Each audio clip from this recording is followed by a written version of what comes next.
આકાશવાણી ભુજ સમાચાર શીતલ વૈષ્ણવ વાંચે છે. નમસ્કાર. પ્રધાનમંત્રી નરેન્દ્ર મોદીએ લોકસભાની ચૂંટણીમાં બંધારણ અને દેશની લોકતાંત્રિક પ્રણાલીમાં તેમના વિશ્વાસને પુનરાવર્તિત કરવા બદલ દેશવાસીઓનો આભાર માન્યો હતો.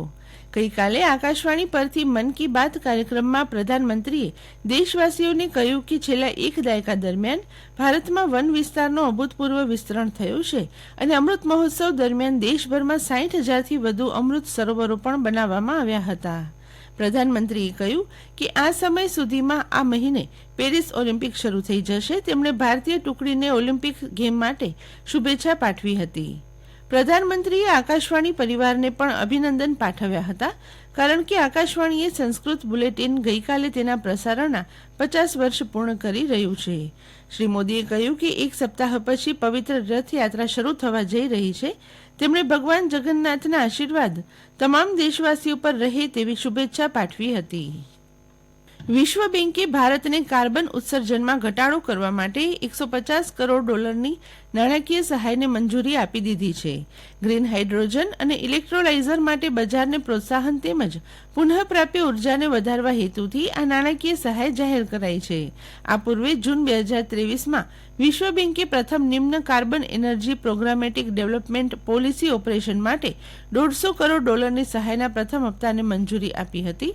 રાષ્ટ્રીય ગ્રીન હાઇડ્રોજન મિશન અને ઉર્જા પરિવર્તન લક્ષ્યોની પ્રાપ્તિ એ ભારતનો હેતુ છે, જે માટે ભારત ભંડોળ મેળવવા પ્રયાસ કરી રહ્યું છે. કેન્દ્ર સરકારે વર્ષ 2030 સુધી 500 ગીગાવોટ પુનઃપ્રાપ્ય ઉર્જા હાંસલ કરવાનો તેમજ 2027 સુધી કાર્બન ઉત્સર્જન શૂન્ય સુધી લઈ જવાનો લક્ષ્યાંક મૂક્યો છે. દેશમાં આજથી ભારતીય ન્યાય સંહિતા, ભારતીય નાગરિક સુરક્ષા સંહિતા અને ભારતીય સાક્ષી અધિનિયમ એમ 3 નવા ફોજદારી અમલમાં આવશે.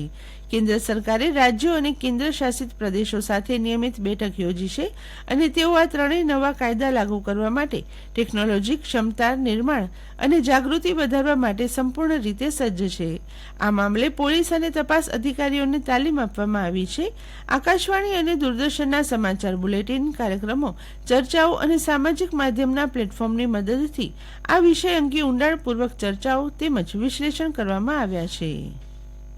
વિરાટ કોહલી, રોહિત શર્મા બાદ જામનગરના જડ્ડુ રવિન્દ્ર જાડેજાએ પણ T20 વર્લ્ડ કપ ફોર્મેટમાંથી નિવૃત્તિની જાહેરાત કરી દીધી છે. નિવૃત્તિની જાહેરાત કરતા સોશિયલ મીડિયામાં ક્રિકેટ પ્રેમીઓનો રવિન્દ્ર જાડેજાએ આભાર વ્યક્ત કર્યો હતો. સોશિયલ મીડિયા પોસ્ટમાં જાડેજાએ કહ્યું હતું કે કૃતજ્ઞતાથી ભરેલા હૃદય સાથે હું T20 આંતરરાષ્ટ્રીય મેચોને વિદાય આપું છું. ગર્વ સાથે કહું છું કે મેં હંમેશા મારા દેશ માટે મારું સર્વશ્રેષ્ઠ આપ્યું છે અને અન્ય ફોર્મેટમાં આમ કરવાનું ચાલુ રાખીશ. રાજ્યમાં ગઈકાલે 190 તાલુકામાં વરસાદ નોંધાયો છે. મોટાભાગના વિસ્તારોમાં હળવાથી ભારે વરસાદે ગરમીના માહોલને દૂર કરી દીધો હતો.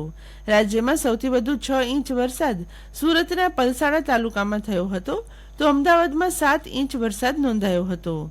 તો અરબી સમુદ્રમાં સક્રિય થયેલી સિસ્ટમની અસર તળે રવિવારે કચ્છમાં જેઠ માસમાં અષાઢી મિજાજ સાથે વરસેલા વરસાદે રાપર, નખત્રાણાને બાદ કરતા 8 તાલુકામાં વરસાદ પડ્યો હતો. મુન્દ્રામાં ગઈકાલે 1 કલાકમાં 3.5 ઇંચ સાથે દિવસ દરમિયાન 4.5 ઇંચની મેઘકૃપા વરસી હતી. જિલ્લા મથક ભુજમાં 2.5, અંજાર, ગાંધીધામ અને માંડવીમાં 1.5, અબડાસામાં 1, તો લખપત, ભચાઉમાં ભારે ઝાપટા વરસ્યા હતા. અરબી સમુદ્રમાં 3 સિસ્ટમ સક્રિય થઈ છે. આ સર્ક્યુલેશન દક્ષિણ પૂર્વ પાકિસ્તાન અને કચ્છમાં કેન્દ્રિત છે, જેની અસર તળે કચ્છમાં 7 દિવસ હળવાથી મધ્યમ વરસાદ વરસવાની હવામાન વિભાગે આગાહી કરી છે. 7 પૈકી 3 દિવસ તોફાની વરસાદ પડવાની સંભાવના વ્યક્ત કરવામાં આવી છે. Directorate of revenue intelligence Gandhidham દ્વારા 40 કન્ટેઇનર ભરેલા ચોખાના જથ્થાને મુન્દ્રા બંદરે રોકી દેવામાં આવ્યા છે. અમારા ભુજના પ્રતિનિધિ હેમાંગ પટણી જણાવે છે કે આ કન્ટેનરોમાં ચોખાનો જથ્થો હતો, જેની નિકાસ દુબઈમાં કરવામાં આવી રહી હોવાની બાતમીના આધારે આ કાર્યવાહી કરવામાં આવી હતી. જે ચોખા મોકલવામાં આવનાર હતા તેની જગ્યાએ પ્રતિબંધિત ચોખાની નિકાસ કરાઈ હતી. અને આ સાથે આજનું સમાચાર બુલેટિન પૂરું થયું. નમસ્કાર.